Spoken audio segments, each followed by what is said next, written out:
வேகமாக ஓடி அந்த ட்ரெயினில் ஏறி உக்காந்துட்டேன் சார். புறப்படுது ட்ரெயின். அவசரமாக அதே கம்பார்ட்மெண்ட்டில் ஒருத்தன் ஏறிட்டான் சார். ஏறினவனை டிடிஆர் வந்து செக் பண்ண வந்தார். டிக்கெட்டை எடுன்னார். எடுத்து கொடுத்தான் சார். இந்த டிக்கெட்டு செல்லாதுன்னார். அவன் கேட்டான் பாரு ஒரு கேள்வி, செல்லாத டிக்கெட்லாம் டிபார்ட்மெண்ட்டில் அடிக்கிறீங்களான்னா. டிடிஆரை ஆடிவிட்டார். இதை அவனாவது வாட்ஸ்அப்பில் எடுத்துகிட்டு போகிறான்டான்னு சொல்லி சுத்தமுகம் பார்த்துட்டே, டே அதை நான் சொல்லலடா பாவி, இந்த டிக்கெட் செல்லாதுன்னு சொன்னேன். அது ஏன் செல்லாது? இப்போ தானே விழுப்புரம் ஜங்ஷனில் வாங்கினேன். அது நீ வாங்கின சரி ரைட்டு, நான் இல்லைன்னு சொல்லலை. இது பேசஞ்சர் ட்ரெயினுக்கு உடைய டிக்கெட், இது எக்ஸ்பிரஸ்ரா இது. அவன் கேட்டான், பேசஞ்சர்னா என்ன, எக்ஸ்பிரஸ்னா என்ன? எனக்கு ஒரு சுவையான சம்பவம் கிடச்சிடுது. நான் டிடிஆரை கண்டினியூ பண்ணேன். அவர் கேட்டார், எக்ஸ்பிரஸ்னா வேகமாக போகும்டா நிற்காம, பேசஞ்சர்னா நின்று ஸ்லோவாக போகும். அப்போ இந்த ட்ரெயின் வேகமாக போகுதுன்ற யார் அவன்? அவர் என்ன பண்ணுவார்? ஆமான்னார். இப்போ நான் என்ன செய்யணும்? திண்டிவனம் வருது, இறங்கிக்கோ. அப்படியா? ஒரு அட்ஜஸ்ட்மெண்ட் பண்ணலாமா? நீங்கள் படித்தவங்க, நான் படிக்காதவன்.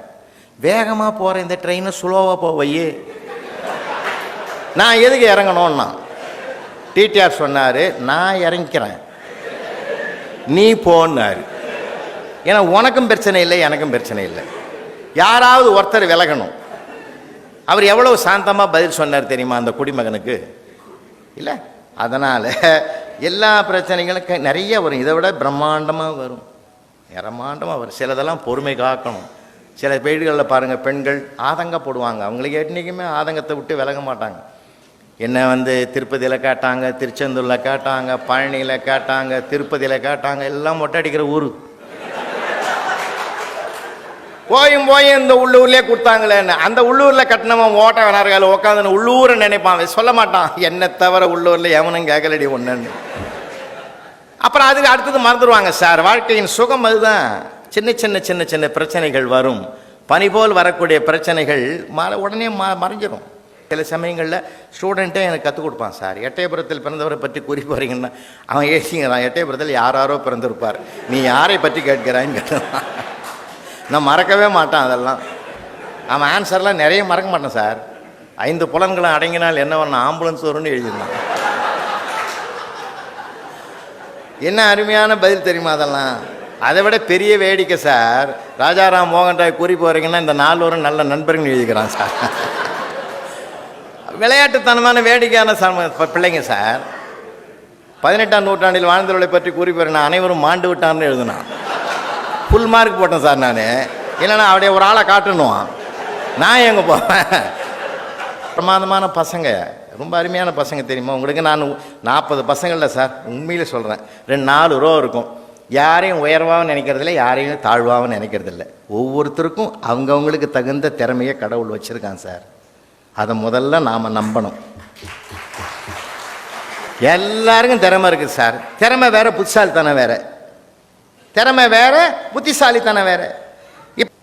உறவுகளை ஒரு தடவை புரிஞ்சுக்கிட்டாலே போதும், மாறவே மாறாது. அப்புறம் எங்கள் மச்சான் ஒருத்தன் இருக்கான் சார். மச்சான் மாதிரிலாம் உலகத்திலேயே உறவே கிடையாது. மைத்துனன் உறவு நானே இல்லை. யாருக்காவது மைத்துனன்லாம் இருந்தால் கொண்டாடுங்க ஐயா. அது என்ன மகிழ்ச்சியான உறவு தெரியுமா? ஜாலியாக பகிர்ந்துக்கிறது சார். அது பேச்சிலையும் செயல்லையும் அது மாதிரி ஒரு ஆனந்தம் உலகத்திலே இல்லை. என் வீட்டிலே எங்கள் வீட்டுக்காரர்கிட்ட நான் உள்ள நுழைய அப்போ சொல்கிறேன், வர வர மாமா சரியில்லைன்னு. என்னடா சரியில்லைன்னு சொல்கிறான்னு நினச்சி பார்த்தா, எப்போயாவது என்ன வா மச்சான்னு கூப்பிட்றாராக்கா, நீ எப்போயாவது காதலை கேட்டிருக்கிறியான்னு. ஓ அப்படியா? அவள் போனதுமே நான் கூப்பிட்டேன், ஏண்டா 1 வருஷமாக நீ என் வீட்டிலே இருக்கிற, நீ உங்கள் வீட்டுக்கு போ, 1 வாரம் கழிச்சு வா, நான் வா மச்சான்னு கூப்பிட்றேன்னாப்பா இல்லையான்னு பாரு. நீ என்ன ரூமுக்கு ரூம் அவனை கூப்பிடுவேன்? ஓ அப்படி ஒன்று இருக்குதான்னா, எப்போ பார்த்தாலும் உனக்கு கிண்டல் தான் மாமான்ட்டு போட்டான் சார். அதை கூட நான் உணரலாம். அது ஒரு ஜாலியான உறவு சார்.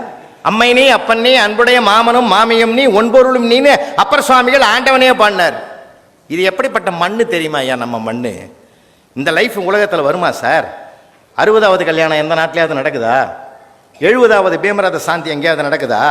80வது சதாபிஷேகம் எங்கேயாவது நடக்குதா? 100வது கனகாபிஷேகம் எங்கேயாவது நடக்குதா? எந்த நாட்டிலேயாவது நடக்குதுன்னு சொல்லி பாருங்க. பாரத புண்ணிய உபதேசத்தில் தவிர வாழ்க்கையை கொண்டாடுற மண் எங்கேயுமே கிடையாது சார்.